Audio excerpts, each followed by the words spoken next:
we've got some fantastic people who's already joined the panel.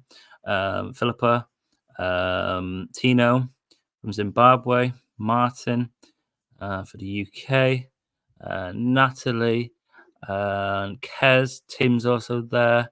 And I think there might be a few who may join later on. Hello, guys. How is everyone? Is everyone all right? Yeah, good. Thank you. Brilliant. So, Martin, would you maybe tell the community a little bit about what is DDoC, and tell us a little bit about ATTD this year? Where was it? And then we can maybe ask you guys what interested you in becoming a DDoC voice, and then we'll go into a little bit about ATTD and break it down of some of the talks that were held at ATTD this year. I can see Parth has joined the line. I know he spoke at ATTD, and if he wants to join the mic, he can come and review some of his talks if he wishes. But yeah, mine. Would you maybe start with what is DDoC? What interested you in becoming a DDoC voice, and being able to go to the conferences from your point? Well, DDoC is an organisation that offers scholarships to people that want to go to these conferences and to pay back to the community what they learn at the conferences. The reason I became a DDoC voice was because I found out lots of information on social media when I wanted to start pumping and eventually close looping. And that was where my main source was social media. So I thought I'd like to pay back to the community what I learned at things like the conferences for DDoC, but also to generally be a diabetes advocate and try and pay back in my local community as well. The conference this year was in Florence. Didn't get much to see of the city itself, just walking from the hotel, which was by the Ponte Vecchio Bridge. So it was nice walking over that a couple of times a day. A bit busy, but otherwise didn't see much of Florence because unfortunately I didn't arrive until the evening of the first day due to the flights being delayed by 4 hours. And all other times, most of the times during the day and the evenings, you're fully occupied. It's really full on. Yeah, it's definitely a full on schedule, isn't it? I know I attended was it 2 years ago? 2 years ago at ESAD, and it is full on. It's very busy, and you try and make the most of it. It's not like a sightseeing opportunity. If you want to go do that, go maybe on the weekend after.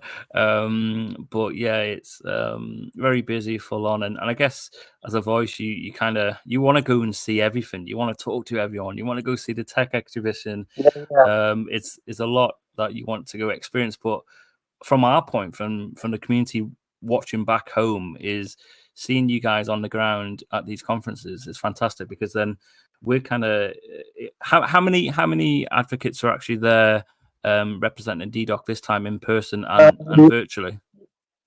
This last time there were 22 as far as I can remember.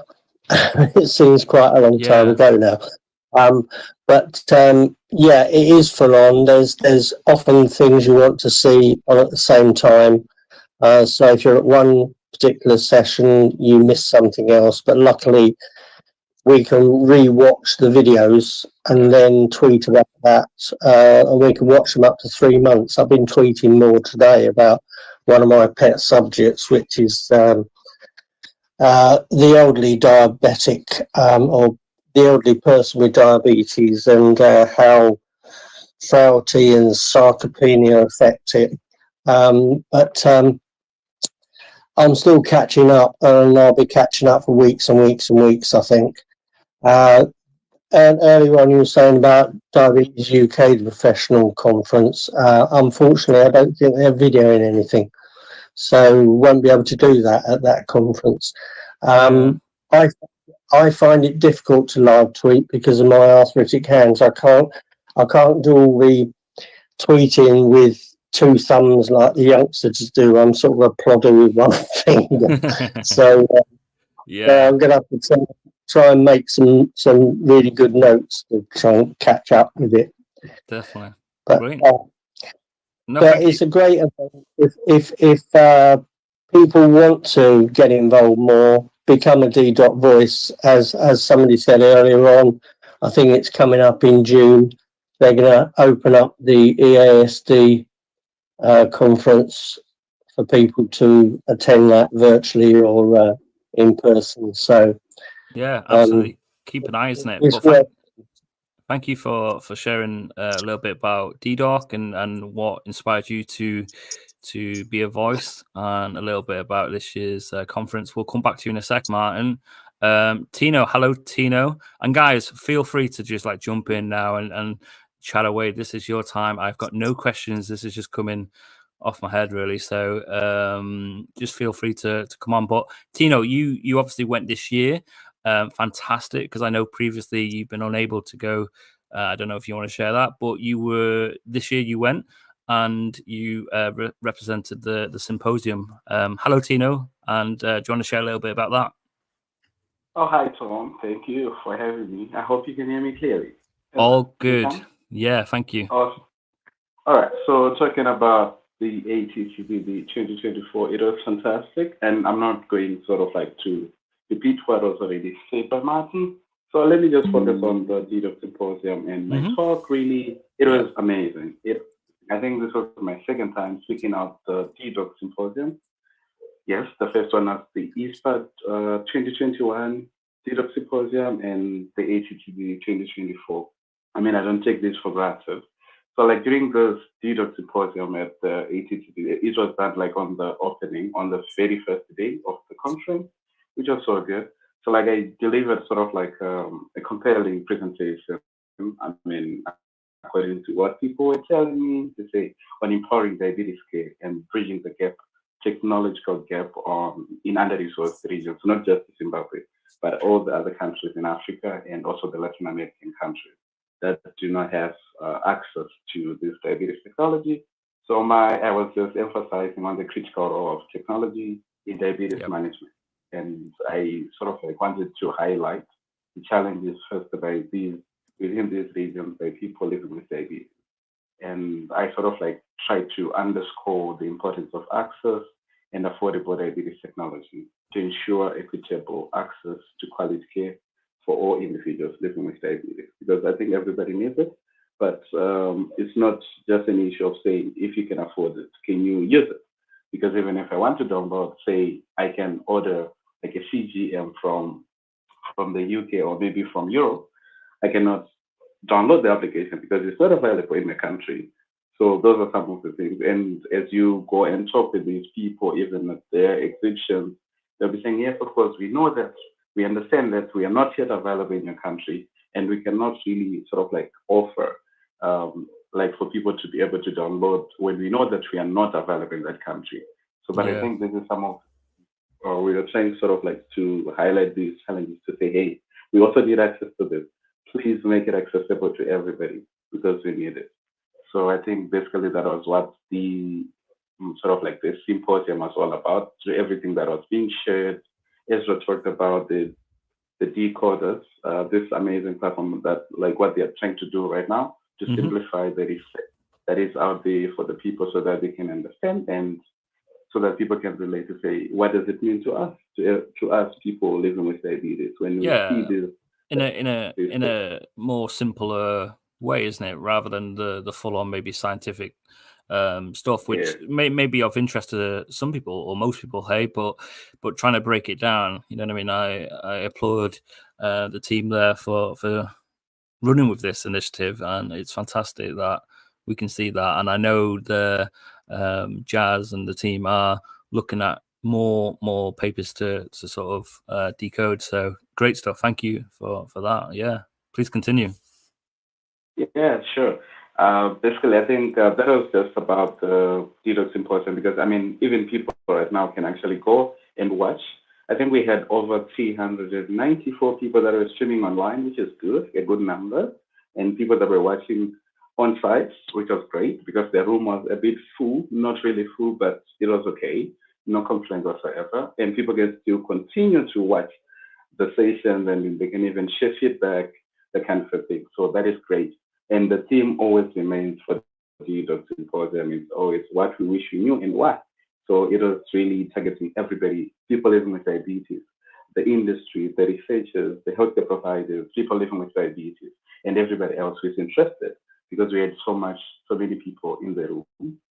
And now maybe it's trying to maybe focus on the overall ATTD. I think it was really, it's brought sort of like together, it's brought together leading experts like researchers, as I say, healthcare providers, individuals living with diabetes from around the world. Thanks to Dido for that. And I give them a big shout out for bringing people living with diabetes onto the table so that they can see what these things mean to them, asking questions during and after sessions as we were doing it. Yes. And so the conference sort of like featured a wide range of sessions, including presentations, panel discussions, workshops, covering topics such as eyelash transplantation. I mean, yes, of course, I know there are so many things that we have to deal with. Let's say if somebody gets a transplant, probably you need to talk of the issues to do with immunosuppression so that these things can really work with people. But I think with the research that have been made, with the research that has been made already, it's promising that the future might be bright, that we are leading or sort of like we are heading towards something that is a bit clear, because that's what the ATTD conference was sort of like trying to cover, to show us what really is out there, what kind of research is being done, what does it mean to people living with diabetes, and how can we work together to make sure that these things, because I think if the healthcare provider or whatever the researchers, if they consult people living with diabetes as well, if they're doing whatever work that they're doing, because it is meant for us, it is meant to help us. I think we can save so much money, we can save so much time, and with less effort, because we are discussing together, we are together in the room. I think Yes. this is just right. So, and I think talking about the CGMs, of course, I think these are things that are already out there to people in the first world countries or people in Europe. So really, they know how best this thing, what it means to them, what it will mean to people living with diabetes. But these are still new for people like within our own communities, the low to middle income countries. This is still new to them. They are trying to relate to say, okay, what does it mean? Yes, we know that we can lead a good quality life if we have access to CGM, but it's not everybody has ever had like sort of like access to these things to see how amazing these things are. Fortunately, I've been able to get access to these things thanks to some of the people that are here connected. Like for example, Natalie, she's here already. She gave me one of these amazing CGM Symbionics, which I'm going to be using I think next week. So which is good. So like it encourages us. It encourages people. If you have a CGM, you'd want to make sure that your blood sugar levels are always within the range. So this is something that usually gives you this courage to say, I want to do better, because you can see you wouldn't want your blood sugars to go up or to go way too low. So thanks to people like Natalie, for example, and so many others that have been giving these things to people within the low to mid income countries, where we find it difficult to access these things, but we need them, right? So basically, I think really when I was listening to these topics or presentations, I'll just say, oh my God, we want these things, What can we do? So yeah, basically that's how it was. It was just fantastic. Thank you, thank you, Tina, for sharing that, and so many valid points. And I mean, we're seeing the advances of technology right now. It's fantastic, and you talk about equal access. And I know a couple of years ago when you come on DiabetesChat, I was gobsmacked when we interviewed you, and I said, what are you using? And you told me you were on syringes and stuff, and it really got to me. And it was one of the first times DiabetesChat had spoken sort of outside of the UK and more globally, and it really, but hopefully the gap will bridge smaller and smaller, and hopefully everyone will get the technology that they need to manage their diabetes. But thank you so much, Tino. Stay on the line and we can open up. Natalie, let's bring you in. How are you? Hello, everyone. I totally lost you. I couldn't hear Tino. I didn't hear what you said, Tino. Yeah. He was singing your praises, Natalie, for all the advocacy work that you do for the diabetes community. And I see it online as well. You're such a fantastic, passionate advocate, and please share with us some of your experiences with DDoC and obviously ATTD. Okay, so I've started as a voice in Twitter, EASD, and then ISPAD remotely, and then I carried on. Like I went to two conferences a year remotely, and I started in person. It was at ATTD in Barcelona in 2022, where I met Dawn in person and so many advocates from all over the world. And then I carried on like that. So it's a bit difficult for me because I'm the introvert type, so it's not that easy. I'm usually a listener. I listen to you almost every Monday. And I don't know, I saw my name. I think it's Tino who said I would speak. Is it you? I think someone's beeping. I think Tino said, yeah, but it's fantastic Yeah. to have you here. It's great, and you know what I mean. It's nice that you obviously listen and support. Yeah. But so what did you particularly like this year at ATTD? What things interested you coming out of the conference? Yeah. I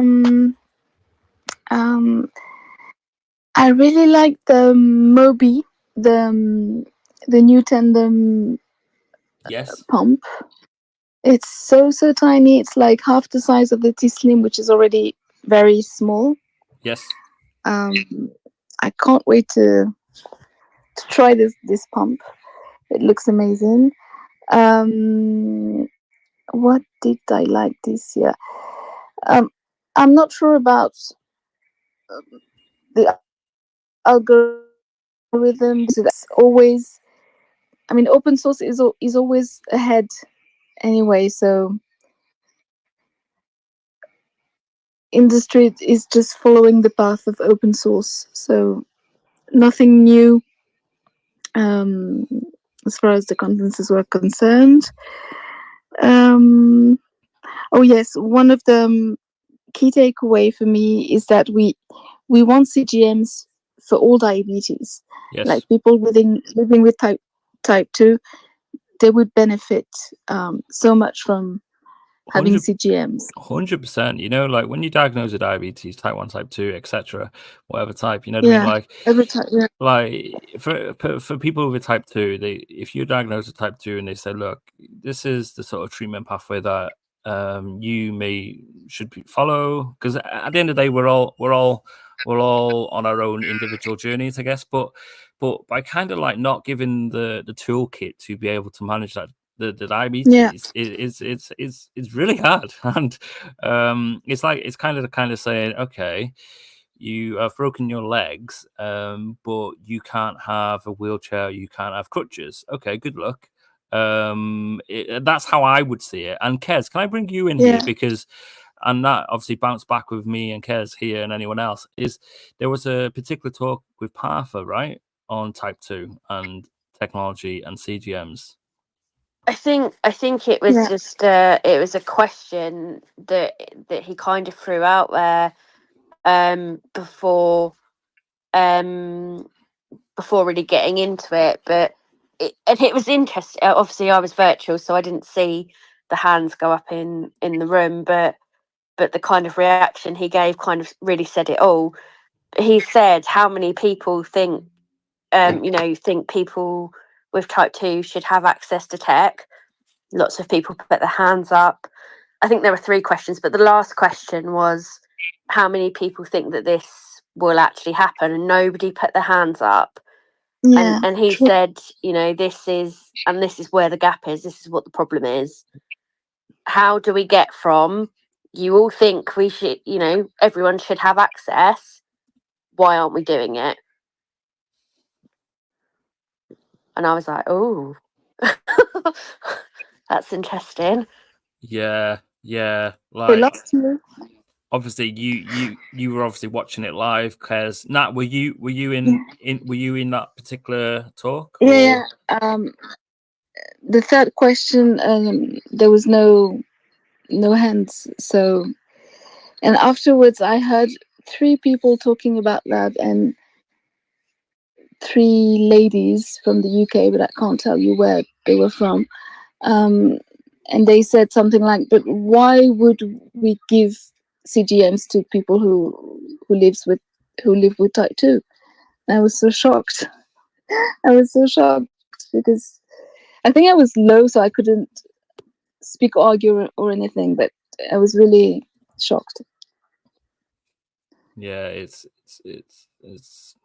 very disheartening to Yeah. to hear So that. in France, it's fully funded. It's been fully funded since July, for people with type 2 on insulin, which is Yes. great, but it's not enough. Yeah. Let's bring in Tim here as well. Tim, Yeah. what's your thoughts on this particular piece that was ATTD, and your thoughts for people who have type 2 diabetes and technology? We've talked already about access with Tino. This discussion here, what's your thoughts around this, and where do you think? I didn't attend this ACTD. I think that nobody disagrees that giving people better information to help them to actually manage their diabetes is a bad thing, and that's really what we're talking about here. Yeah. I think to get to that point, it's how do you get there, and ultimately within the UK system, it's got to be paid for out of tax money. Within other systems where there's insurance base, it's potentially easier to get that rolled out. But that's ultimately probably going to be the question that people have to answer: is how do we pay for it? And if we're going to, at the current prices, when there are 10 times as many people with type 2 as there are type 1, where does the money come from? I mean, ultimately that's the question, right? It's, you have to get the money from somewhere. We're in a closed system. You have to figure out how to do it. Now, I thought that people with type 2 who were on insulin in the UK could also get CGM, but I would have to double check that. The way I understand it, Tim, is if you're on insulin and you're on more than 2 injections a day. I've got CGM and I'm type 2, but I'm on countless insulin injections a day, depending on what I eat. Yeah, no, fair enough. And that makes complete sense, right? Yeah. So what about you then, Tim? ATTD this year, your thoughts, your experiences of the conference, or anything that you really found interesting, anything that come out that maybe surprised you, or what was your sort of... I think one of the things we haven't really talked about is kind of the new technology conference that you have, the new technology fair that you have. You have a bunch of small companies who are looking to break into this arena. And this year's conference, there were, I think it was 4 non-invasive CGM companies, 2 of whom expressed the belief that they would be able to submit for a CE mark by the end of the year. Yeah. How real that is, who knows, but that would be quite an interesting development. It felt like the place was inundated with new CGM companies, and one of my key concerns is how CGMs are evaluated and then pushed into the European marketplace, because we have a whole bunch of inconsistent studies that various different people do where the way they mix users up doesn't give you a reflection of the use cases for those CGMs. And we went around and talked to multiple of these new CGM companies have studies where the glycemic variation in the study results in very low MARD numbers that perhaps wouldn't reflect well in type 1 users, but perhaps work okay in type 2 users. And there's a bit of an undercurrent, and there were a couple of sessions actually talking about standards for these types of study to make sure that when you do them, they're comparable, because right now, even the flagship sensors, so the Libre 3, the Dexcom G7 and the Simplera, the underlying studies for all three of them are different, and therefore you can't actually compare a MARD number because the way the MARD number was created is different. So they're not comparable.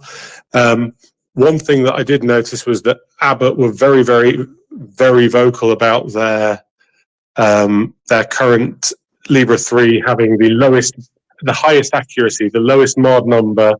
At the beginning of the year, they'd published a paper that suggested that they were far superior to Dexcom G7, and then there have been a number of, let's call it, fairly upset complaints about their paper, which they were quoting left, right, and centre in every presentation or symposium that they were at. Because it was designed in such a way that the only possible outcome of it was that Libre 3 would look way better than Dexcom did. And that was purely by the design of the study. So there was a level of, in the background, there was a bit of snark about that, which people from Dexcom especially, but more widely, some of the healthcare professionals weren't terribly impressed with. And that was a very clear concern for people. So that was quite an interesting one. And then there was also the fact that Medtronic were giving away some working editions of their Simplera sensor, which is their new one-piece sensor that just plops onto your arm. Do they normally hand them out? Because the first time I saw people were talking about it on social media, and I wasn't aware that they normally do that. Is that a normal thing, or is this a one-off sort of reason they do it? I think this time around what they've done is they decided that basically all the Chinese companies were giving away their sensors. So Medtronic went, right, we're not going to do it as a giveaway, we're going to do it in a controlled fashion, forcing you through the Medtronic experience. But if you are European based, you can download the app and you can try and use the Simplera. And a number of us, pretty much everybody there with diabetes went through the Medtronic experience to try it out, see what it was like. Yeah. I mean, it's another sensor. It's a bit so-so. My experience of it wasn't great, but other people had better experiences and others had similar. So it's very long, though. It's about the same as the Guardian G4 in that it's about 9 millimeters long, so it goes a long way into your skin and subcutaneous layer. And what sort of features does that have? Not many is the answer to that question. So what we learned is that and this is something people who already use Medtronic are probably very familiar with. As a Dexcom or Libre user, you might find this a bit crazy. The way their trend arrows work, they only work on in the Simplera app at least, the last 15 minutes of data, rather than on the current direction or the last 10 minutes. It's the last 15. So you end up in a situation where you can have a down arrow when your blood glucose is going up. Wow. It's kind of like, that doesn't make sense. No.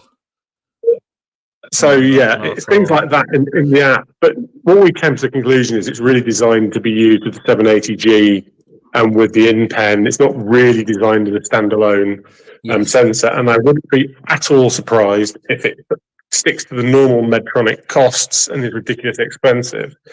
And of course, the other big announcement was the Roche entry into the CGM market with SmartGuide. Please share a bit about that, please, Tim. And that was, they had the only session on Wednesday afternoon just before the conference kicked off properly. It was over full. There was like 2,000 people there for it, where they launched their new CGM, which I think for a lot of people was a bit of a letdown. It requires a finger prick to start up.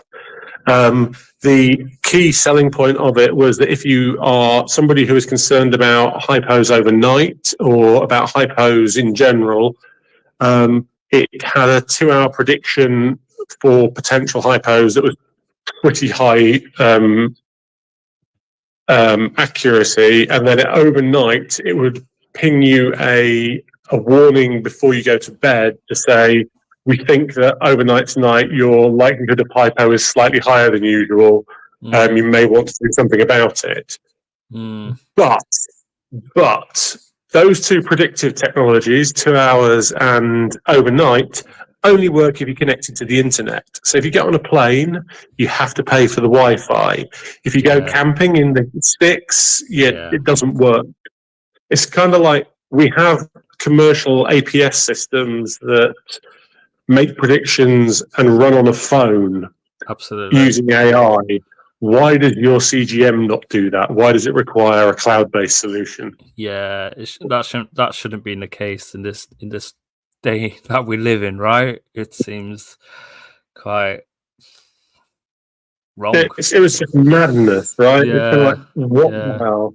Yeah. And then so finally, with the 2-hour prediction, can you decide to customize that yourself? Whether you have that alert on, presumably. I think you could turn the alerts on and off. Yes, I can't remember the details of it, but I was pretty sure that was what they said. And also, you said the connection was a bit at first. Did you say that you have to do a finger prick test before to activate the sensor? Calibrate. It's not got factory calibration like the Libres and Dexcoms have. You have to do a finger stick calibration for it. And I was talking to another CGM manufacturer at the time and said that's normally an indication that their manufacturing process isn't quite up there yet because they're not getting consistency across sensors. Right, yeah. Interesting. Was there anyone else on the panel wanted to add to Tim's points there, or any thoughts from what Tim's saying? Yeah, I think, like Tim says, there were a lot of new CGMs there, a lot. The ones I spoke to, I don't think I probably asked as many people as Tim did. But my takeaway was, I think they're all waiting for the Type 2 market to open up. So they can sort of afford to be that little bit less accurate, maybe. But yeah, it seemed to me it was trying to be low cost and get things out there, which is good. Well, Flipper, did you think that some of them kind of were trying to obfuscate that they would rather push to all markets, and then what they would get away with would be on a very Type 2 centric study, even though they were that was probably where they would benefit most? I sort of just took it as, and I can't say now because, like with the hindsight, I can only say the impression I went in with was that I myself, when I was listening to them and hearing them, I was actually thinking, you're aiming this at Type 2s, and that's great if it means that it opens up and it is accurate enough. And I'm not saying that people with Type 2 don't deserve accurate CGM, but if you can get something out there, a bit like starting off with Libra 1 compared to non-calibration Libra 2 and 3, it's a starting point, and if it gets it out there. So that was sort of my impression. Like you say, I tried the Simplera, the Medtronic one. I actually was really impressed with the sensor. For me, it worked really well. And I know it was like just one sensor, so maybe I was lucky. But I have difficulty sometimes with Dexcom since they went to G6. My body just doesn't like it for the first 24 hours with the changed algorithm, etc. Whereas with the Medtronic, it was in the ballpark straight away.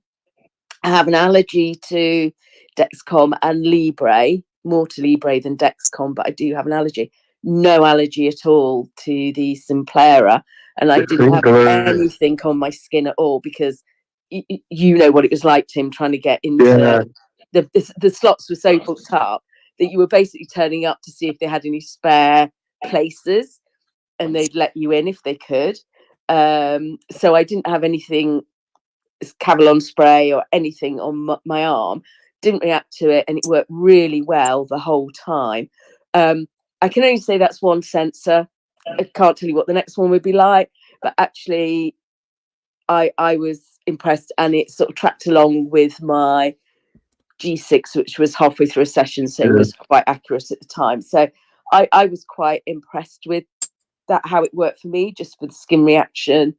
And there were a few bits and bobs about. Actually, on that Simplera skin reaction, it's interesting you said you didn't have one, because I talked to a couple of other people who had to take them off because they got such a bad skin reaction.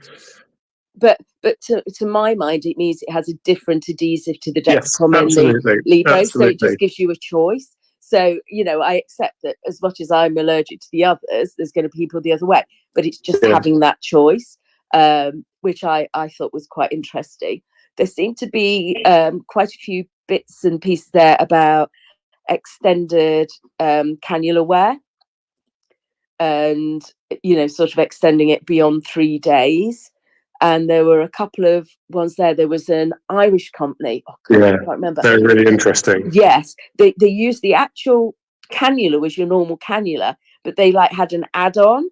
They won't talk about the pump to keep it going and stuff, which was really interesting. So that was another couple of bits about extending cannula wear. But I think it was just the amount of CGM there. And like you say with AccuCheck,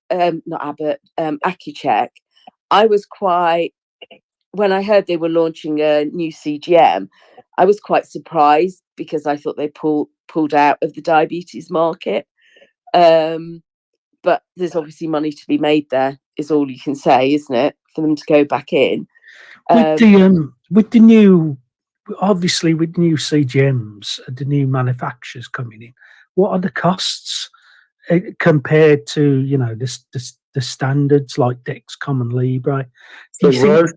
Roche talked about coming in, acknowledged that they needed to come in below the current Libre cost to be competitive. Most of the Chinese companies, you can buy them now, right? And most of the Chinese companies, and there's Chinese, Korean and Taiwanese, and they recognize that they probably need to price, and most of them do price lower than the existing stuff on the market. Right, okay. Yeah. And that's, do you think, you know, the market's starting to be, you know, relatively quote unquote flooded? Do you think they're going for the more kind of cheap and cheerful, but less accurate, less quality? This is what Flipper was saying. they're going for type 2. They're big time going for type 2. When you talk to them, they're not. They're going for everybody. But the more you listen, it's like, no, you're not. You're going for type 2, and we know you're going for type 2. And I think the type 1 market, with the existing suppliers that are there, my takeaway, but, you know, I'm not saying I'm right, wrong, or different, is that they will compete amongst themselves, because they're going to get the money to do that. The other companies are just hoping for mass market. And with all the stuff that everybody hates about people using it as a lifestyle choice to help understand their bodies better, they're also kind of targeting in that area as well. Because once you've got it cheap, anybody can buy it, and they kind of want people like Lingo and Zoe and all of those guys to use their product with what they're doing, rather than the more expensive Abbott product. And they don't need to be as accurate for that either, do they, Tim? So you can just pile them out, as long as it's in the ballpark, you're fine. So it's almost like a layering. Previously, it's only been one layer of choice, but now we're starting to get a bit of, you know, a bit of Aldi and Lidl, rather than, you know, Marks and Spencers and No, not quite. I think because, I mean, it depends on what you're doing with it. Yeah. If you were cooking a meal, you could go to Lidl, Aldi, Marks and Spencers, or Waitrose and come away with the same stuff at different price levels, and you'd end up being able to cook the same meal that probably tasted exactly the same. With the CGMs, most of these cheaper ones you wouldn't want to use for dosing insulin. Yeah. Okay. And so it's not just about different price banding, it's also about how safe would it be to dose insulin from them. And to give you an idea of that, one of the ones that I tried, or the Simplera, when I tried it, it didn't really work very well for me. And according to the Simplera, I spent 11% of my time low, when according to the Dexcom and the other Dexcom I was wearing at the same time, it was about 3%. So you have to be a bit more wary on CGMs, especially when you're dosing insulin off them. Yeah, and I understand that from my own perspective. Certainly, my dad was type 2 for many years, and certainly the times when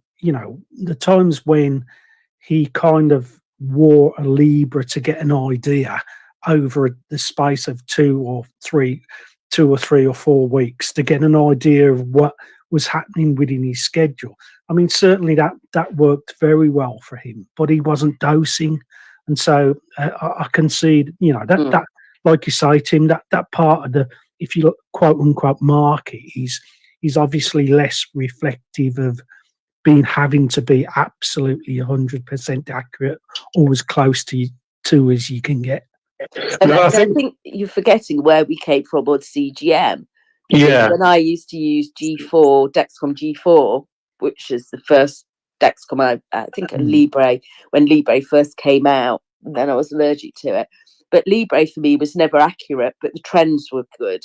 Yeah, trends. So it didn't matter if the reading wasn't right. I knew if I was going up, down, or steady, and you use it in, sort of partnership with something else.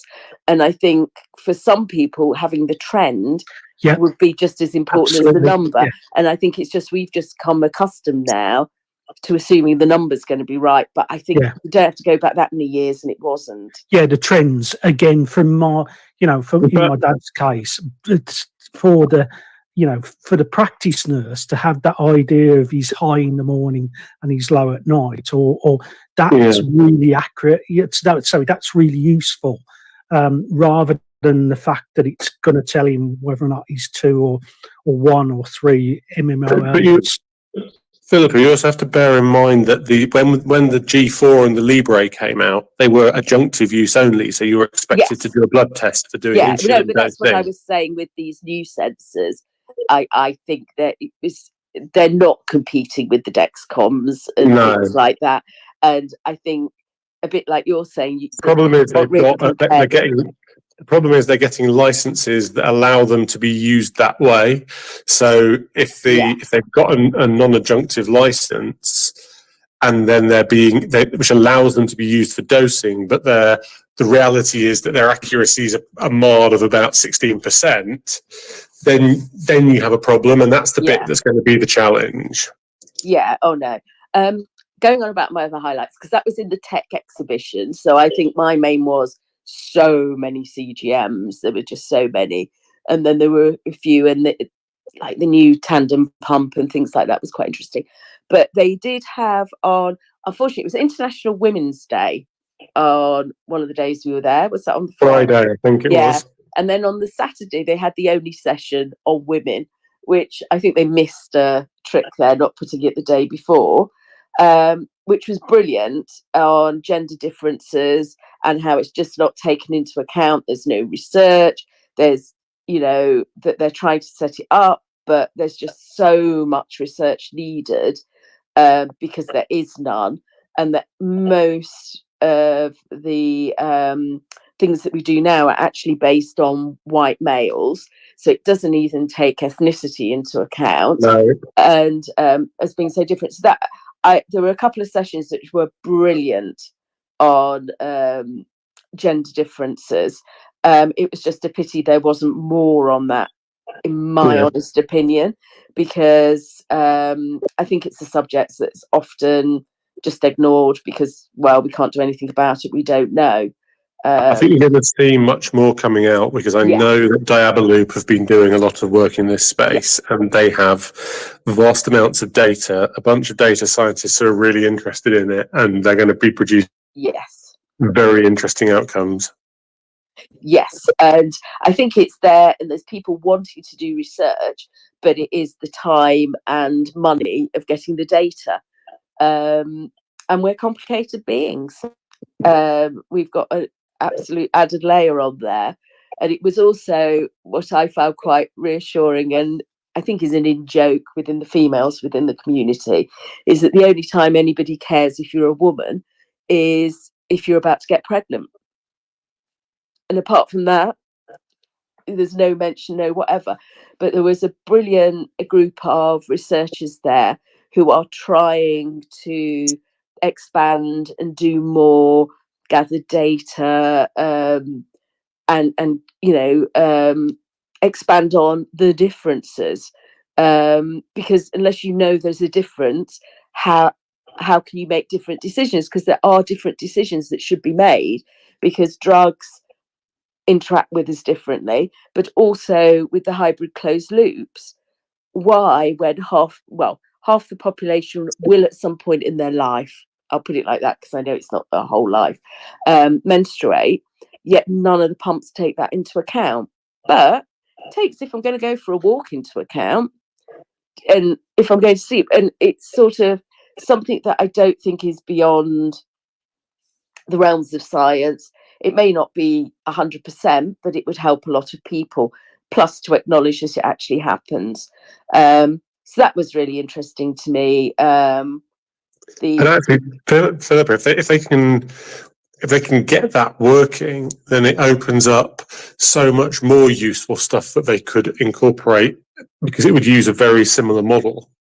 Yeah. And some of it you sort of in your own head, because let's be honest, we women are doing that, and have been doing this for years. So if we can do it in our head to some effect, I can't see that an algorithm can't do it.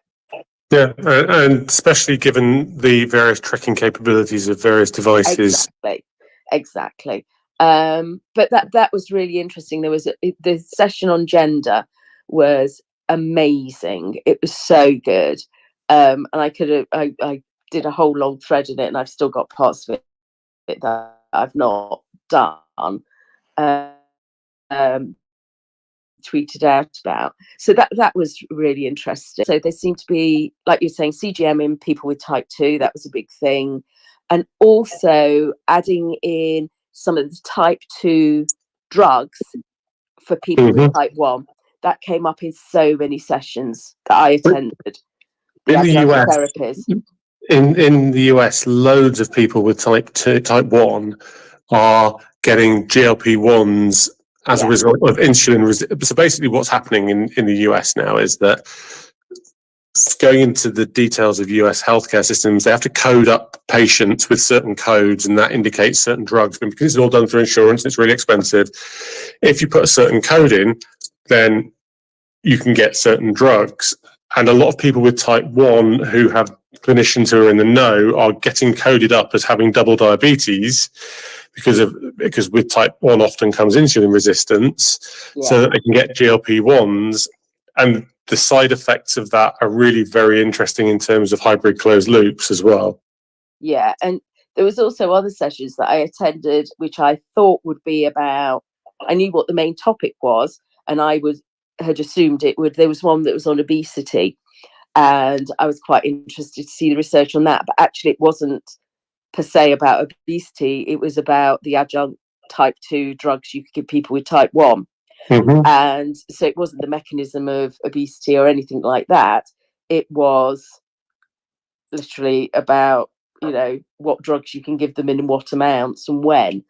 So that was another thing that cropped up in so many sessions as what you could do to get around some of the issues. So those were the main take homes for me. Sorry, I've prattled on for quite a while.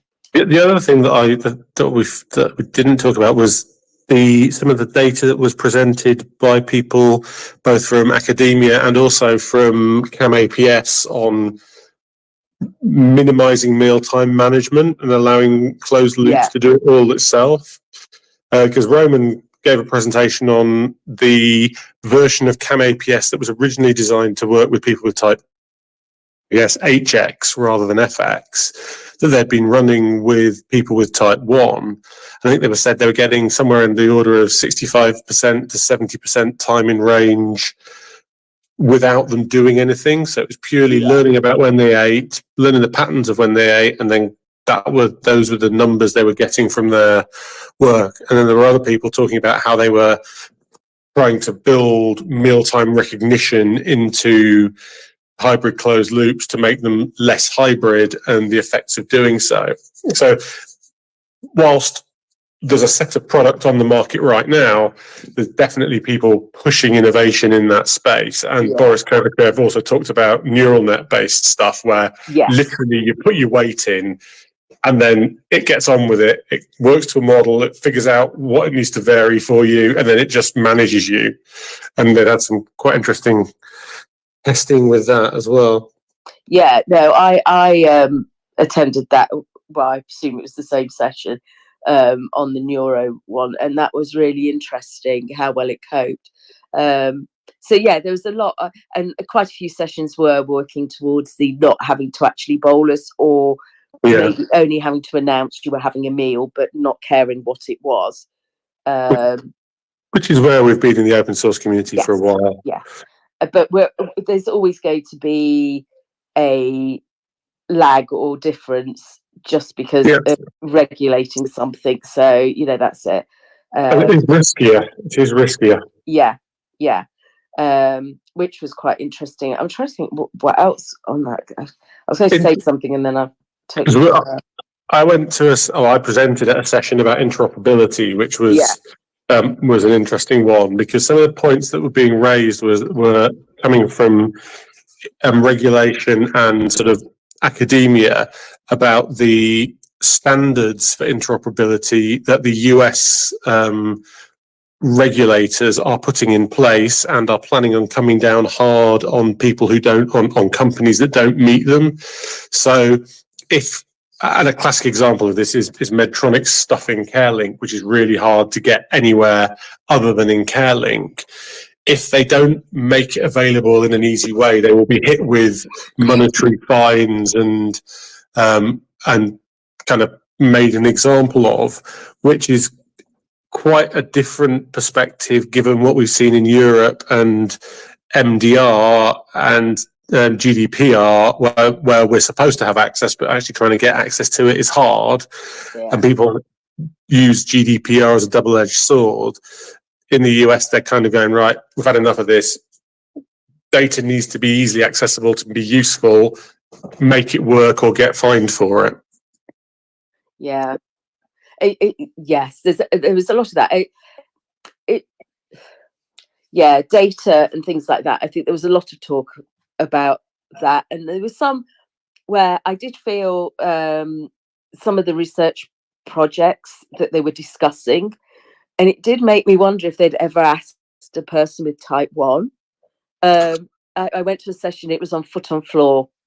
So I don't know how many of you actually have foot on floor, but it generally means, excuse me, sorry, still got cough. As soon as you get up and put your foot on the floor, your insulin your blood sugar go up. And there was a session, and one of the bits of it was about foot and floor and whether it existed or not. And I'm like, what do you mean whether it exists or not? We know it exists, but there's no research on it. And then he was saying, how could we find out where it was? And looking at the data, and they'd taken it that if you hadn't eaten for such long and you had so many millimoles rise and this, that, and the other. But they hadn't taken into account in all of this data sort of thing is, actually, I know I have foot and floor. So I preempt it by giving myself some insulin. So if you looked at my spike, I probably, most mornings might not show that I've had a big spike. But that's because I'm doing something about it before it happens. And it was quite comical, actually, because they were looking for data, which actually I need to speak to you about, Tim. about what's held open source, because they were looking for sources of data, and I actually said to him, had they contacted the open source community, because there was a whole database there, and that. But then I have to be honest, then I left the session early before I could talk to the bloke and actually tell him. Because I had an interesting experience with one of the guys talking about hybrid closed loops and how they were trying to make them recognize meals. And it's like they were trying to figure out how to guess the size of a meal based on blood glucose rises alone. And it was like, you do realize that doing that's kind of going to be really, really, really hard. Yeah.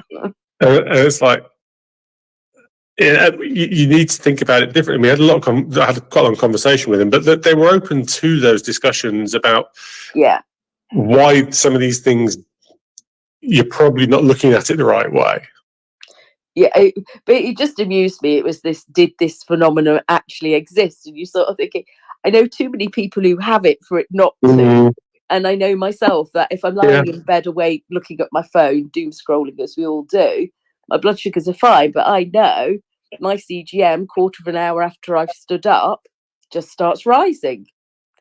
And that doesn't matter what time of day I do that. So it's not a particular time of day, because it'll happen when I get up early to do something, or whether I'm having a line at the weekend. So it's just like, it was just a really surreal thing to watch. The guy was really well intentioned though, and it was very interesting what they were doing.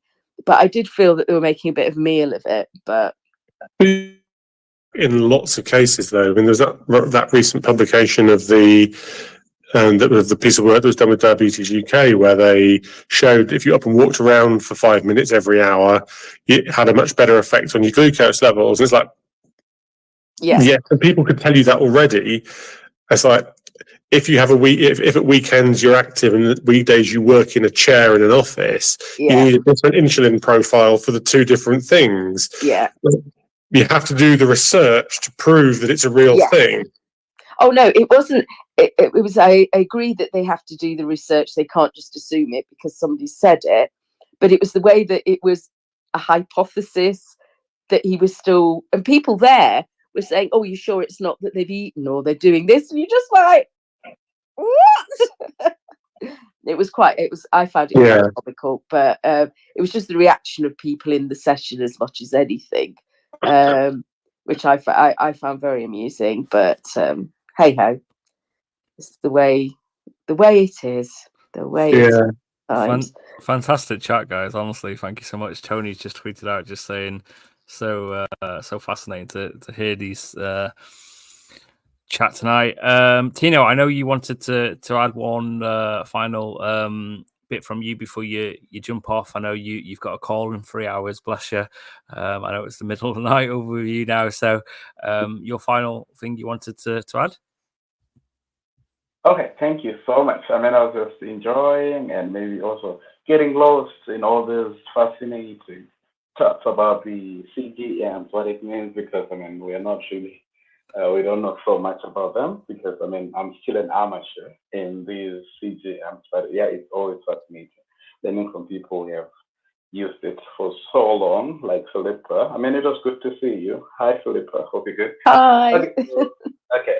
So before I say anything, so I think I know like everybody has got their key takeaways, one thing that fascinated them the most, one thing that they liked the most. And I think this is something that has been coming up on the podcast that I've been hosting. And I paid great attention, like when this was shared about, what do you call this? I think it was about hyperinsulinemia or hyperinsulinemia. I don't know how to pronounce that word. Like it's having sort of like a greater contributor to insulin resistance. So my thinking and what I'm going to be doing, I mean, I'm going to sort of like have some experts to talk more about this. So what it means, because everything that was shared, I remember Professor Chantel, she shared like to say every research or everything that is shared, you need to like try to understand what it means to you as a person living with diabetes. So I think, according to me, so I believe having to talk about this thing about hyperinsulinemia and how it has a greater contributor to insulin resistance more than hyperglycemia. So for people living with diabetes, understanding that hyperinsulinemia plays a significant role in insulin resistance in type 1 diabetes can be empowering because it's empowered me so much because these are some of the things that you just need to know. So it highlights the importance of managing insulin levels effectively, possibly through more precise dosing strategies or medications that target insulin sensitivity. And I believe like this knowledge could lead to better blood sugar control and potentially reduce the risk of complications associated with insulin resistance. And maybe to some people that might be listening to this, or those that might get to listen to this, in case they don't know what hyperinsulinemia means, it's just it refers to a condition where there are excess levels of insulin circulating in the blood. So with the proper strategies to how you're doing your dosing and everything, you need to discuss more of this with your doctors. And to the researchers, I think these findings suggest a shift in the focus towards investigating treatments that specifically address hyperinsulinemia in people living with type 1 diabetes. And lastly, I think to the healthcare professionals that might be listening to this, or those that will listen to this, they should stay updated with the latest research findings and consider incorporating this knowledge into their treatment approaches so that they will not sort of like continue adjusting insulin because, hey, we're talking of insulin, we are talking of insulin resistance. If you have too much of insulin circulating in the body, somebody could have like insulin resistance. So I think healthcare professionals, they can work with their patients to optimize insulin therapy, educate them about the role of insulinemia, and explore new treatment options as they become available to them. So with all being said, I'll rest my case and I'll say thank you and thank you for having me. Bye. Bye, Tina. Yeah, bye. I attended that talk. It was really interesting. One of the things that Thanks, I had Tina. never realised was that just by having type 1 diabetes, you have twice the insulin resistance of somebody without. Interesting. But you never measure. Do you know what I mean? Normally, somebody who's not type 1, they're not going to know what their insulin resistance is or isn't because it just happens. It's also interesting because if you've got type 1, you're not using insulin in the normal way. Exactly, it's in the wrong part of the body. Yeah, it's not really insulin resistance. It's simply that your body is not using insulin as it should because your liver's hardly doing anything with it. The talk that I went to actually was really interesting. It's that it's in the wrong place, and that normally insulin's produced where it's used, so it stays in that part of the body, which oversimplification, big oversimplification. Whereas we inject it into a part of the body where it's not particularly used, and then it has to circulate its way round and find its way. So you end up with a lot more insulin just meandering around your body. But it was quite interesting how they'd done the trials to find out whether it was the treatment for type 1 that made people insulin resistant, or whether it was having type 1 intrinsically made us more insulin resistant.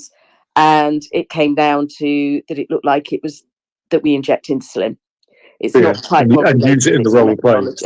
Yeah, we infuse it in the wrong place, and it's just everywhere in this. Whereas in a normal body, you just wouldn't have it circulating like it does. Yeah, it's interesting because there was a company about 5 years ago that was looking at making an additive that you applied to insulin that made it go into the blood and then go to and get mostly used by the liver rather than going into the blood, circulating and being used by the skeletal-muscular system to extract. And the stats is something like only 5% of exogenous insulin actually makes it to the liver to be and is used on the liver. So there's a term they use called sleeping liver syndrome, which is which is the problem in type 1 because your liver is never really extracting the glucose that it would do without diabetes. Yeah. No, it was really interesting that though, but I've that was one of those things. It was a session that I wasn't expecting, and actually it was really interesting. It raises a bunch of difficult questions though, because it's kind of like, you've got to do this to get insulin into your body. How do you fix the problem of increased insulin resistance as a result of treating yourself or dying?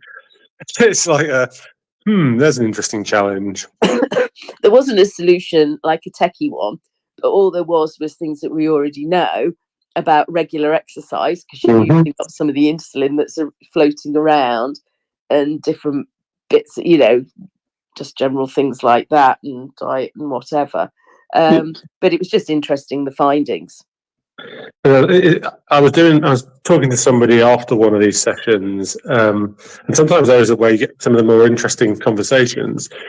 And we were talking about insulin, exercise, and circulating insulin, and how insulin is actually extracted from the body. And one of the things that came up is that actually the breakdown of insulin takes place mostly in the kidneys and the liver, and not very much at all in the muscles. So when it comes to exercise, potentially what might be happening is that some insulin is used up, most isn't, and then goes into recirculation until it gets to the kidneys for extraction. So hence why exercise generates so much better use of insulin in most cases. But there's a whole bunch of other things there that need to be dealt with and sorted out before you get to that point. So do you mean just because it increases circulation, etc.? Well, because your circulation rate goes up. Yeah. And because when you're exercising, you release more GLUT4 transporters in your muscles anyway, you've got less insulin requirement, so there is less insulin used in the muscles, and therefore it gets recirculated more quickly. And because you're reliant much more on the kidneys to clear insulin out of the system, that may explain why it's so much more effective. Because what they have studied is the insulin serum level don't drop with exercise, and they remain the same whether you have exercise or whether you don't have exercise, which means that the muscles aren't clearing the insulin. They can only be the kidneys doing it. So if you are unlocking GLUT4s through exercise as well as insulin, and you're circulating blood more quickly, potentially you're actually recirculating insulin more, and that's one of the reasons why it might be much more effective in exercise. But this was all hypothetical and needs a bit of research to be done. Yeah, and I think previously with diabetes conferences, I've been to the DUK professional conference, and I think this being technology based, I think a lot more of the talks were theoretical. They are, yeah. And whatever, which was good, and I enjoyed them. But there was a lot less lived experience within them. And some of them you were sort of there and you're thinking, yeah, that's great, and science really good. But I don't know how you would use it. But then having said that, it takes a lot of things, and something from there will one day feed into something else. But there was very little inclusion of lived experience. There was only a couple of things I saw that had it. That's what happens with research, isn't it, in many cases? Yeah. And it was also the thing that you were just getting the results of the research, but that there wasn't a solution attached to it, which I agree, I totally expected that. But it was quite funny because I posted something and somebody asked me, but what did they say on that? And I'm like, well, no, that was the end of it, because that's the results of their research. And it's for somebody else to do, like the clinical trials and where could this go, and things. But yeah, so there were some really interesting sessions. And there was one on the cost effectiveness of islet cell transplants as opposed to hybrid closed loop, and that the cost differential just wasn't there except in very exceptional circumstances, and that as pumps etc improve, that there would be less and less unless something dramatic happened. like, I don't know, Vertex of the X880 with no immunosuppression coming down to a price where it was the same as a yeah, exactly. Or yeah, we could all, easily produce our own cells and this, that, and the other. Yeah. But it was quite, the emphasis was changing. When I went to the DUK thing, there were a few things on insulin, islet cell transplants, etc., which was really interesting, and I was quite intrigued by.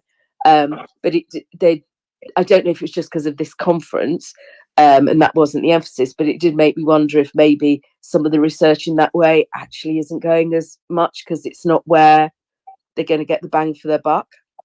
I think so. I mean, having been doing ATTD visits since sort of over the last 5 years, Yeah, it's definitely, the emphasis has definitely changed. It was very much, it used to very much be around what might be coming on the AID front, and obviously now with AID being the go-to treatment in wealthy countries, and the results of that being shown, yeah, it's kind of becoming, how do we get to that kind of treatment, even if it's not AID, for everybody at an affordable level? yeah, And this sort of seems to be more looking at that and looking at more biological approaches, again, that aren't islet cell transplant, because that just isn't affordable. No. yeah. One thing I found interesting, guys, and Natalie's also on the panel. Martin's jumped off, but if you want to jump back on, was this time in tight range. It was the first time I actually heard. Controversial.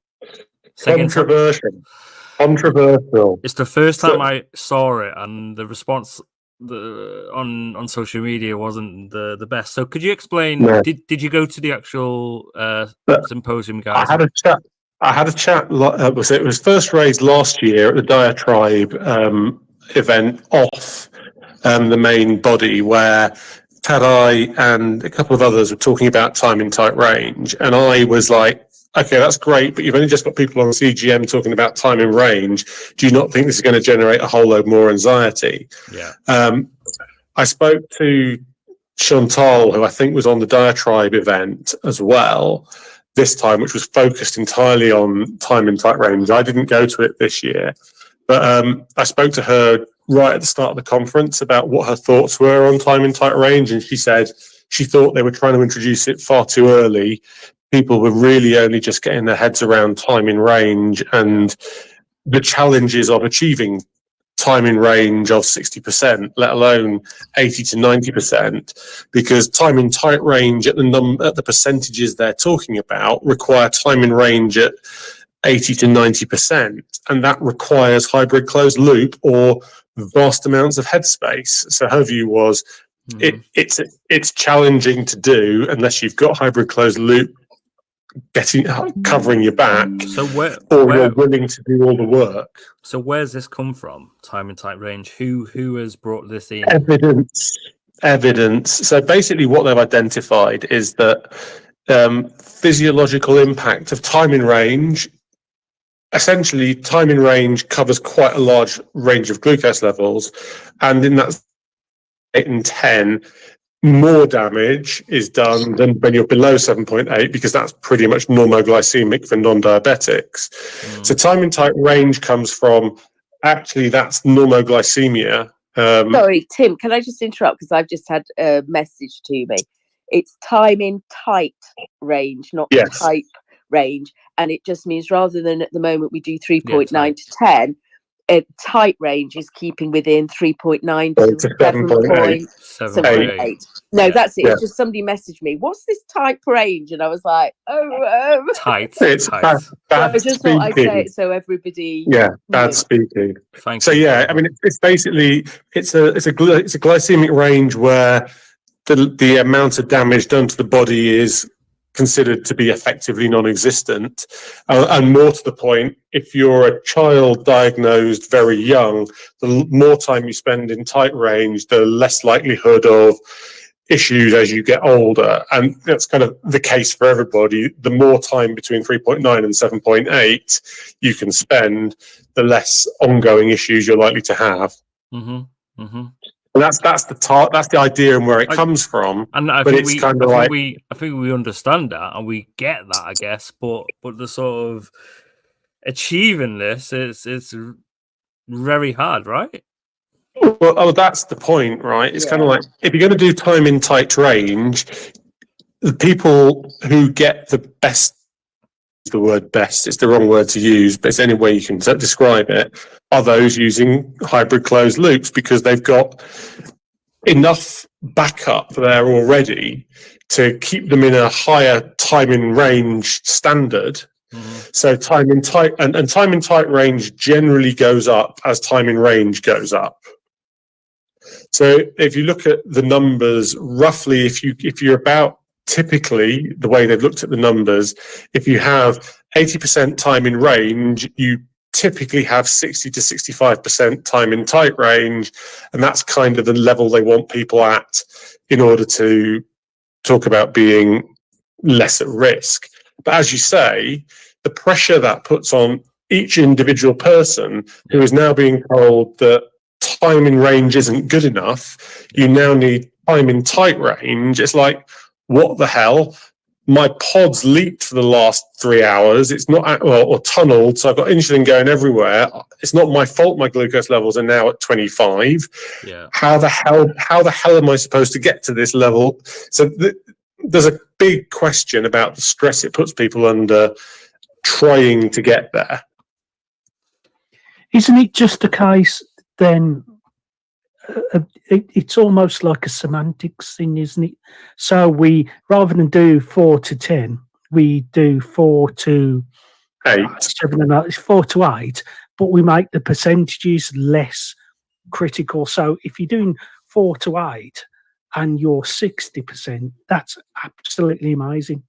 Isn't it just because again, it's about kind of how we adjust our targets. Except that it's a bit more complicated than that, because you can be 80% time in range 4 to 10, of which 60% of that time is between 8 and 10.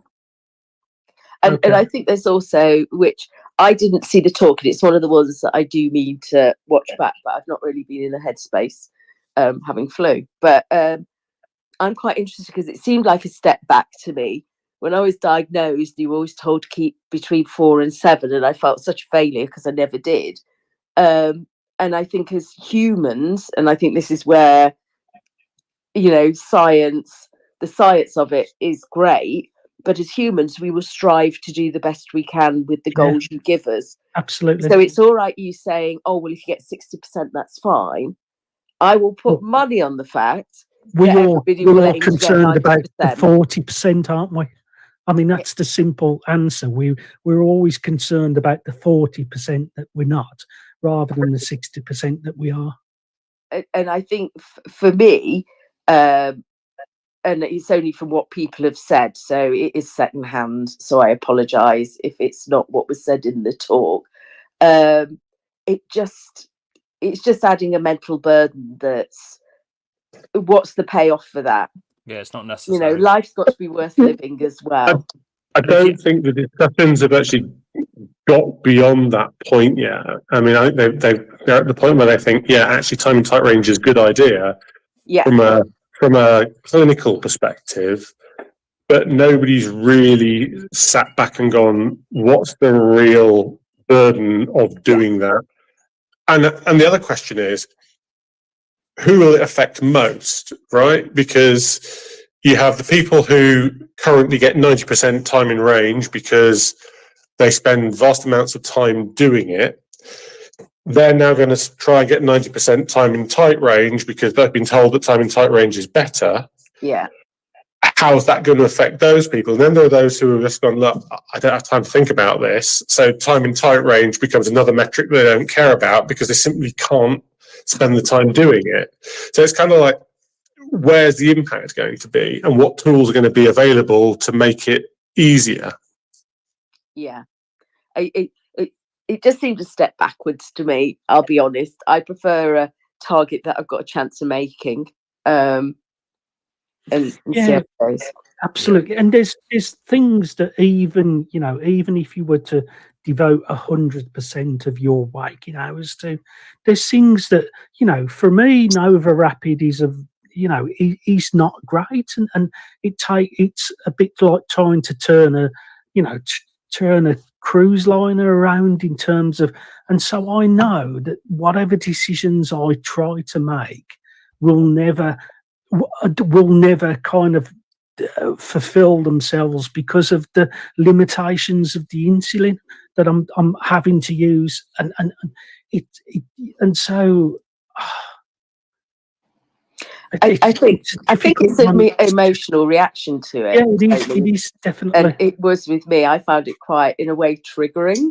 Just because it just took me back to the bad old days in a way, and maybe that's us because we're old school at this. Those maybe new people. Those 20 minutes in the car. Those 20 minutes in the car before appointment with the different coloured pens. I never did that, you see. So I missed out on that, and I've never done it, never would. So next time we meet Philippa, we're going to have a polygraph test. No, you can. I can honestly, hand on heart, say I've never done that. I may not put a number in the diary, but I won't fill one in. I mean, yeah. So coming back to time and tight range, though, yeah, it's an idea that people are talking about, but is it a good idea? Are we there though, Tim? That is the point. In 2024, right now, where we're looking at the 5-year rollout for hybrid closed loop and that and beyond, and then other countries haven't even got this technology. You know what I mean? And then they're talking about time and tight range. There's no consensus, right? So with time and range, there's a consensus because there's a whole bunch of stuff around how time and range compares to HbA1cs, roughly what's good, what's not good, etc. Even at the clinician level, there is disagreement about whether time and tight range is a good idea from people with diabetes perspectives, because of the whole conversation we just had about it. So it's definitely not there now. It's raised its ugly head. I think the main difference between time in tight range now and time in range 5 years ago, maybe longer ago, is that there are more people with diabetes attending these events and then able to talk about it publicly than there were. So it raises much greater levels of awareness in the wild, and people go, "Oh my God, am I going to be judged on that?" Yeah. I think it's an interesting. And to me, it's the mental.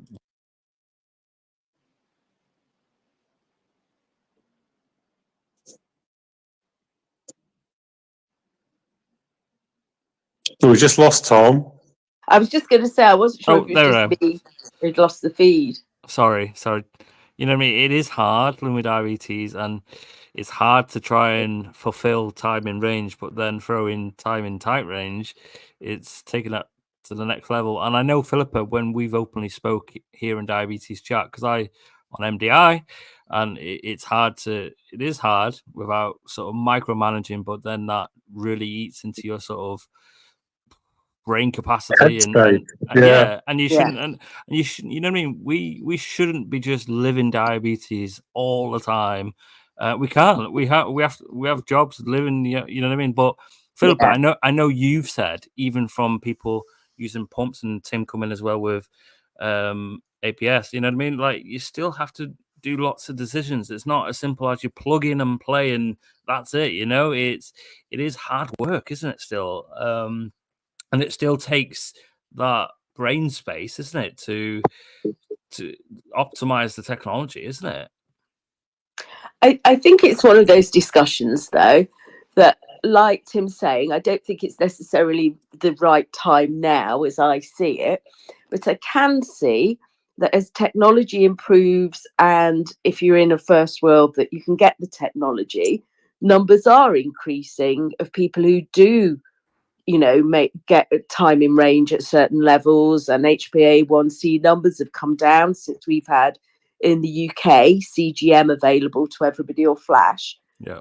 So I suppose as things get tighter that way, then you are going to get, in the science world, some of their targets tightening for their research. But whether that reflects on what you give to the person with diabetes, so we're not there yet. Yeah. And also, is there research then to say, you said time in tight range is what, 3.9 to 7.8, right? And then time in range is 3.9 to 10. So is there evidence? Is there evidence out there that's saying that extra 2 millimol is going to make a difference, like to reduce complications and reduce? You know what I mean? Yes, there is. Yeah, there is. So there are two levels. The key thing is the percentage and the correlation with HbA1c, which is then what's used for the levels. So if you're reaching, I think it's 70% time in range of 3.9 to 10, that's considered around a 7% HbA1c equivalent, maybe 6.5%, and the likelihood of complications compared to the general population at that level is considered to be, based on DCCT or DTCC, whichever way around it was, is about the same. Once you go up above that, so once your time in range starts to drop, then that risk increases. What you find is that time in tight range has a correlation with time in range, but there is a possibility of having a time in range which doesn't relate to the time in tight range being tighter. So if you have say you're using a hybrid closed loop, but you're always in a range of 7 to 10 rather than 4 to 9, because you're always 7 to 10 and your average glucose level is higher, actually your HbA1c is higher, and therefore you're more likely to have the issues associated with a higher HbA1c than you are with a lower HbA1c, and therefore lower time in range than a higher time in range. So it all gets...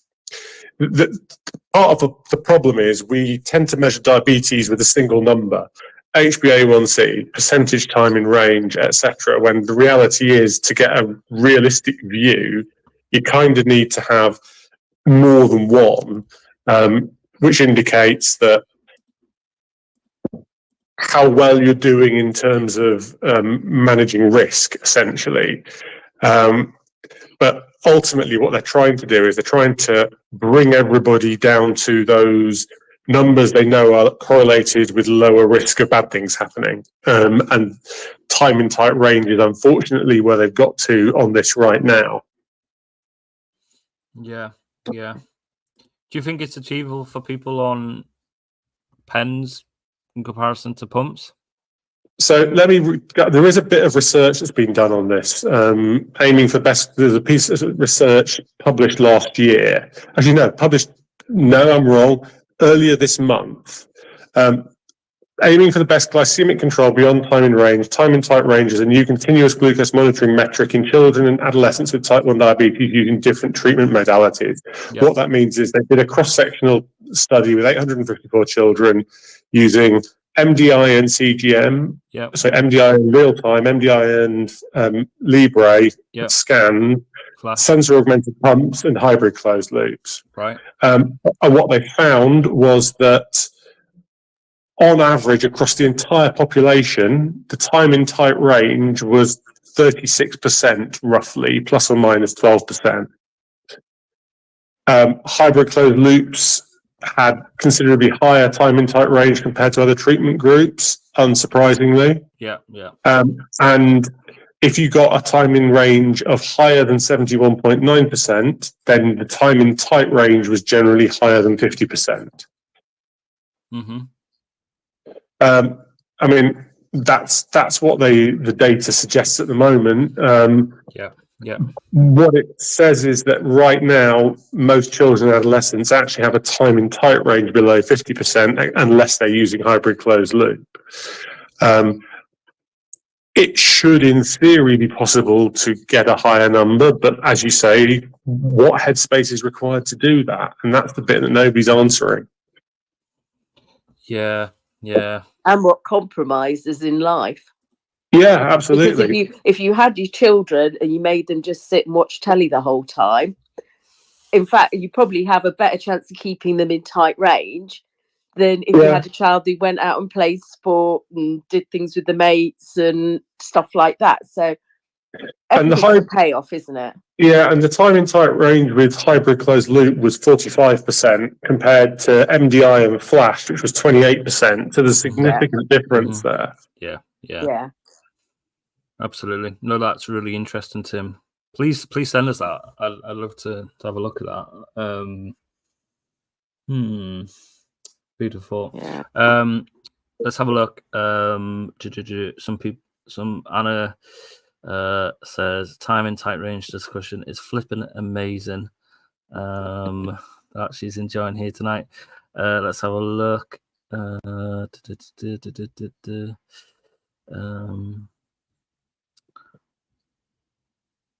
So, Tom, did we talk enough that it didn't matter that you didn't have questions? you did a fantastic. I think you smashed it, and there was another comment actually I'm trying to find it. There's been quite a few people typing. Was that comment? I wish that she'd shut up. I've deleted that one. No, from Anna as well. She says, This has been amazing. This has been an amazing sharing on information that today's diabetes chat has revealed from all who attended at ATT 2024. I feel like I was there, and that was when we spoke about this. Well, it was your idea, Philippa, to do this. I am putting forward because I'm not obviously I attended this one and it was brilliant. But I put forward that whenever there's one of the big conferences, we talk to the DDoc and we say, come along and just discuss what you found interesting. Exactly. Because there were different sessions, different people found interesting, like the time in tight range. I know I want to watch that and I will catch up on it.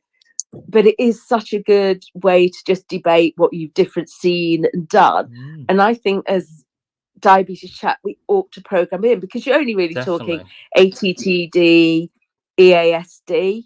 Yeah. I don't know how big that is or not, but they're the two I think of, ATTD and EASD. And I think a lot of ADA. people would be interested and it would pass.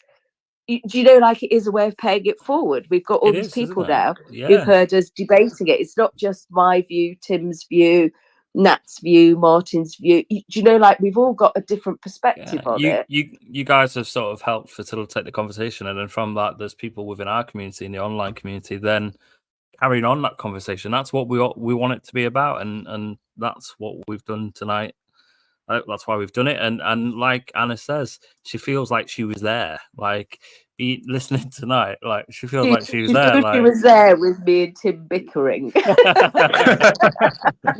It's like whenever we end up in the pub, Philippa. I was just going to say, many a night me and Tim have had a discussion. Oh my goodness! Did you actually bump into each other at the conference? I think I remember. I seem to recall having a conversation about you and was it Nat going in to get your simple errors, and I'd booked the next day, and they went, "Yeah, coming in, we got some space." I was like, "What?" Yes. We met outside the Sinclair, I think, it was me and Mary. That was Mary, wasn't it? Yeah. Because they kept saying, "Oh, if you come along in half an hour, we should have space," and then everybody would turn up, and then you go into a talk. And as soon as you came back, you think, "Oh, it's on the half hour, let's go." And they're like, "Oh, if you've been here half an hour ago, we had space." Because when I went to the follow on the Saturday morning, there were literally 4 of us in it at first, and then maybe we got to 7. I mean, it was mad. But they ran out of sensors apparently. Oh, that must have been on Saturday because I was able to take an extra one. I wanted an extra one, but I couldn't get one just for somebody who'd asked. Did you wear a false moustache and glasses so you could get an extra sensor? They took your name and I stuff. literally just went, "Can I have another one, please?" Yeah. When this one runs out, and they went, "Yeah, go on then." And what's your name? John Smith. No, they were fine. It was just literally when I went, it was like we're running low, can't do it, you know. And it was like, fair enough. You don't ask, you don't get. I wasn't bothered that they couldn't. It was just, if they'd have had it, I'd have taken it. Add to my free things I got from ATTD, including lots of pens. Can't go wrong with a couple of pens, eh? Brilliant stuff. stuff. Lots of people got free CGMs from a specific Chinese company, and didn't bother with that. And they were also giving away their continuous ketone monitor. Yeah, I don't get that, but to be honest, they're not giving away anything that's been clinically proven. They're just giving it away as a lifestyle tool, and it's kind of like,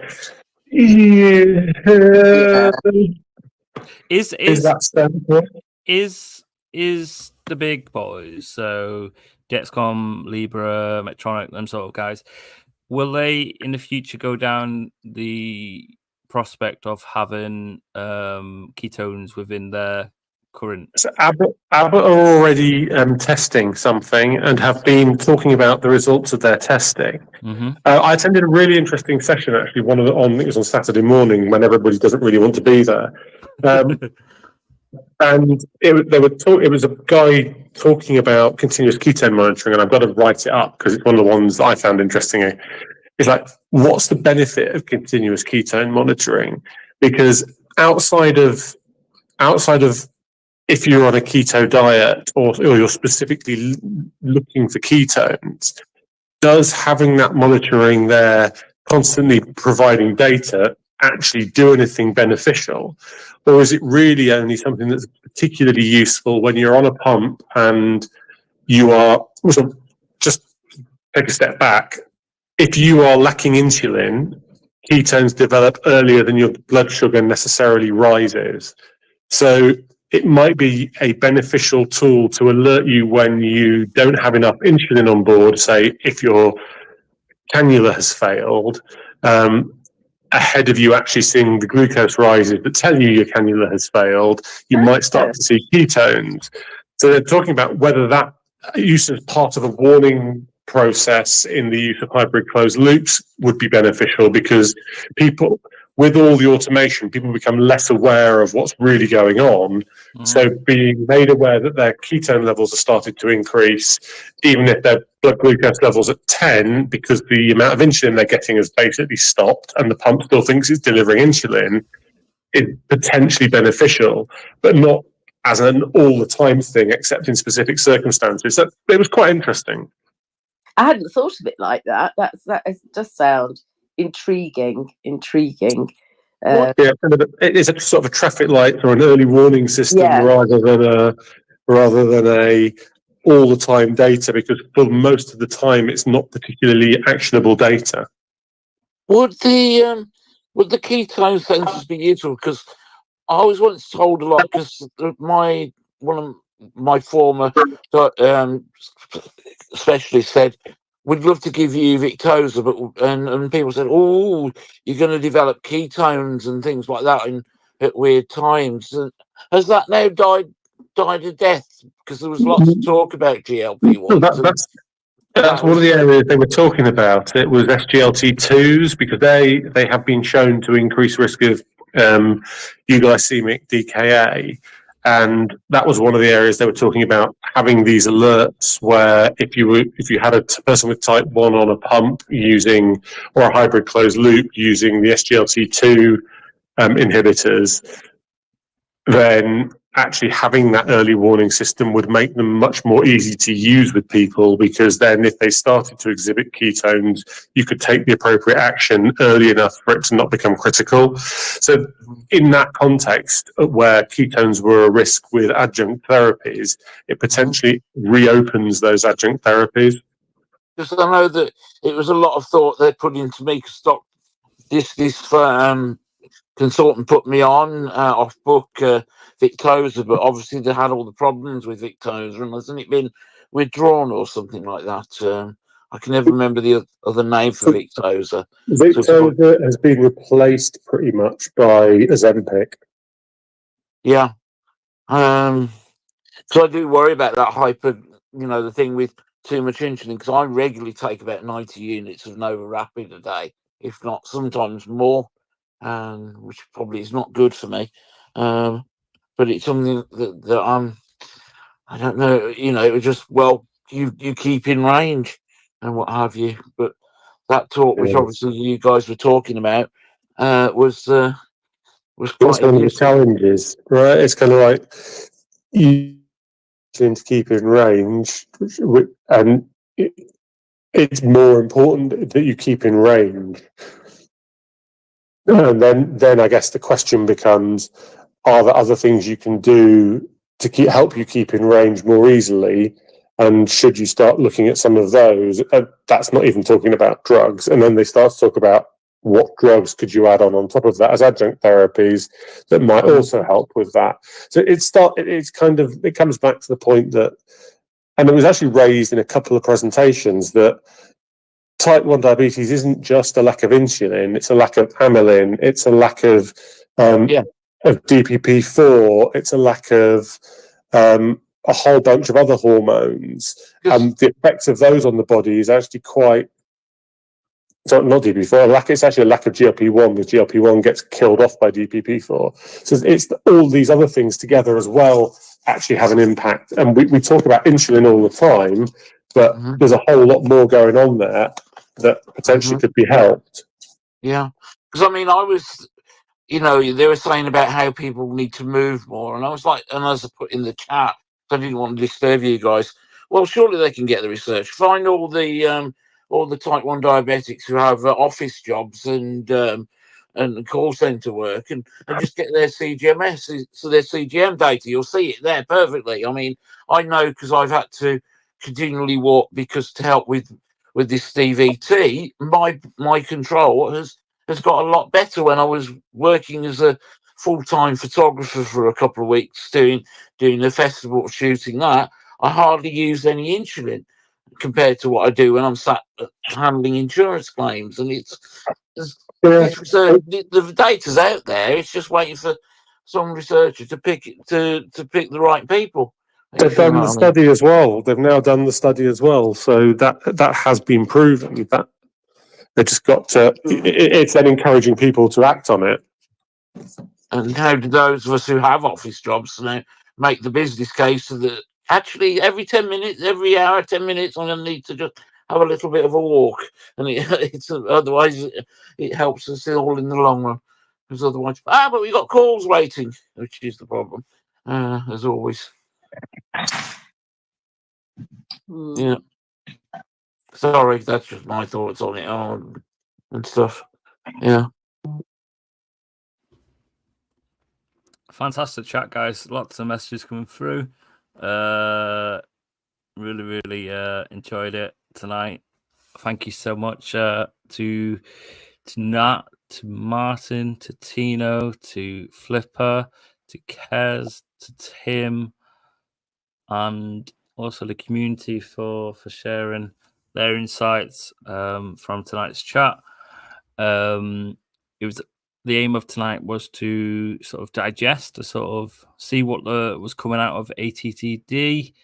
Not that Diabetes Chat are advocating for anything that came out of it, but it was about learning about what was coming out of ATTD, and hope that you guys found it useful to kind of be there, like Anna said in her post before.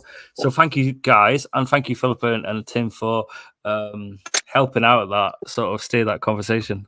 Fascinating. No problem. You're still standing.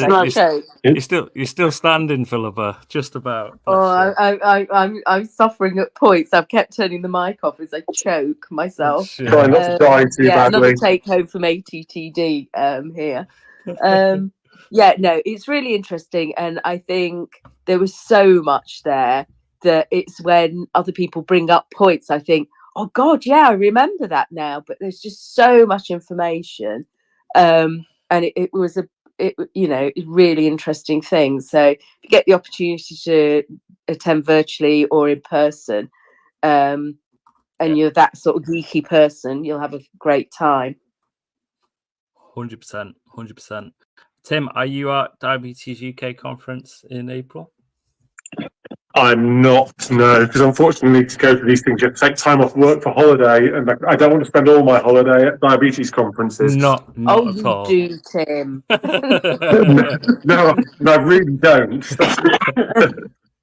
I think the other thing is the DUKPC conference is kind of much more focused on kind of the more GP side of things in the UK compared to ATTD and DASD and ADA, which are more focused on kind of the research and technology pieces. So what you'll find for those people who are attending DUKPC, there's a lot more discussion around implementation within the UK healthcare setting that you don't have at these other conferences, which is interesting in its own right, and also demonstrates quite a lot of the challenges around operating within UK healthcare. Is this, is there something for those of us like myself and Mark who are attending? Is there something that you'd probably give us an idea of concentrating on from a DUK point of view? I mean, they've got the program published online now, so you can actually go and have a look at that, and you can see what's going on, what in, etc. So you've got that opportunity to see what's going on. I believe there's some sort of evening events going to be arranged to get people together who are in the UK as well, and in London who are interested in doing stuff. But the reality is there's a lot of stuff going on there. But if you look at the lectures, for example, Wednesday's topic areas include, in terms of the things you've got, there's going to be a conversation with the new National Clinical Director for Diabetes and Obesity. There's a session on diabetes and kidney disease and treatment options in the UK. So you've got a range of people talking about that. There's a session on women's health and diabetes, Philippa, for your interest. I'm not going. I do not. Well, somebody who is going. I know Dawn's going, so obviously, she'll be that. And Mary. Just talking to James offline, and he says Wednesday morning you can go see him and Emma Wilmot talk about the history of glucose measuring. So there you go. Go check out that. Interesting. When's that? Wednesday morning. That must be one of the sponsored symposia, because it doesn't say that, doesn't give the details of their name anyway. So it must be Dexcom or Abbott. Abbott, Abbott, just seen it. I would say what Tim said. Before you go, do have a read through the program and just highlight for yourself, even if you just jot them down somewhere, sessions that you do not want to miss. Yeah, I don't know. And not every session you want to see, but the highlights for you, the ones that are important, especially, and make sure, and then you can fit around those. It's exhausting and tiring, so do not try and go one thing after another. On Saturday at ATTD, I was literally walking from one symposium to another because it had the day that it had everything that I really wanted to see. And I guess I was quite glad that was the last day. And I guess Friday I was knackered after having done my presentation in the evening and been at all sorts of sessions throughout the day and had loads of meetings. So it's kind of like you need a holiday. You need a holiday. Yeah, exactly. It's not and you're taking in information as well, which is tiring. Yeah, and I guess if Diabetes UK isn't recorded, you know what I mean. You want to make the most of it, but I think my tip would just be realistic. You can't go see everything. Remember, you need to look after yourself and take some time to Well, have a that's break. yeah. And don't forget that because it's at the XL Centre, you can always go for a ride on the cable car to North Greenwich and back if you're feeling like you've had enough conferencing for a period of Well, time. we're staying in helpful. North Greenwich, Yeah. so where the hotel is. So so it looks like we're going to be using the cable car to go to and from. So, but yeah, for me anyway, it's that balance of kind of self-educating, but also doing the DDoC voicing, paying it forwards as well as to the community. So it's my first experience of being a DDoC voice, and so it's trying to balance all the things that I should be doing, plus the community stuff, for diabetes chat and all of the hashtags and stuff. So it's at the moment, and at the moment until we have the first kind of get together with DDoC, it's a bit, there's loads and loads of questions and kind of a lot of guesswork. Can I give you one hint? I know when I went into the UK, we went in on press passes. Okay. Because we're not healthcare professionals, so we went in as press, but that gave us access to the press room. Okay. And the press room is a separate room that has places that people can send off email, whatever. So there's chairs and stuff there. Okay. And so it's quite a nice place if you just want a few minutes away from the hubbub of the thing. It's still busy and there's people there, but it's like a place you can sit down and you're not in the middle of the hubbub. And you get free food.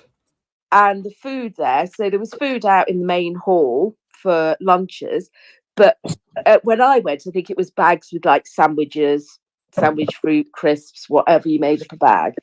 And sometimes if you weren't first out, there wasn't that great a selection of sandwiches. But in the press room, they always had a better selection of sandwiches if you were late. So that might be my handy hint. If you're in the press pass, use the press pass. Yeah. The other thing about Diabetes UK is they tend to be, and this isn't specifically Diabetes UK, it's the way the industry works.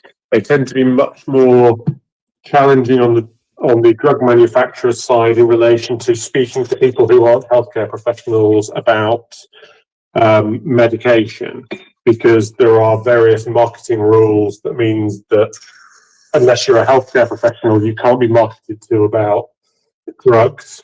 So you may find, if you're trying to speak to the likes of Novo or Lilly or Sanofi, they might not want to talk to you too much because of those regulations. Okay. I think they can be fined for talking to you, Tim. Yeah, the UK particularly seems to be worse than Europe. Yeah. So I don't know who that's really, without getting too political, I thought, we were supposed to come out of Brexit and have less red tape. Funny that.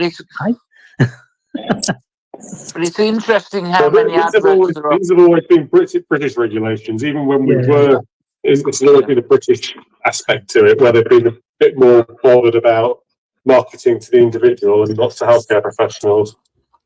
I think though they've got to realise that with things like this, it's not going to be like the Americans, where they go, ask your doctor for this. But we all know different people on different insulins, and I think they're going to have to work around that with like people going, oh, I'd love to go on Fiasp, I'd love to go on Numjev and stuff. But it's still down to your local area to give you, to allow you to have it in the ridiculousness of the UK.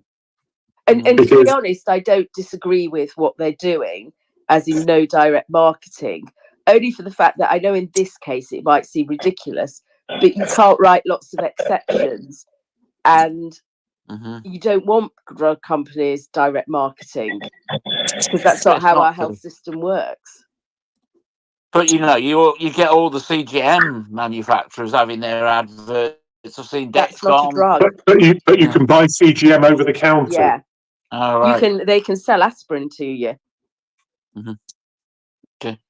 You can buy Nurofen and pain relief, so they can market it. You can buy Dexcom and Abbott over the counter, so they can market it. if it's And you not can over the talk to the counter, tech companies still, can't you, Tim? yeah, All the tech no companies issue. are accessible, and if Mhm, they're happy to chat to you, but you know, mhm, may choose not to. mhm. Yeah, that's completely fair. Yeah. Also wanted to anyone who's still interested, go check out just hashtag ATTD2024, hashtag DDoc, or DDoc Voices, I think is at Philippa as well. And Michelle Law couldn't come to tonight's chat, but if you go check her out on Twitter, Michelle Law T1D, she does a fantastic blog, and she has her top 10 takeaways from the conference. Kez, I know, is doing a blog, but again, just search out the sort of hashtags and you'll hopefully come across some of it. But I hope that you found it useful.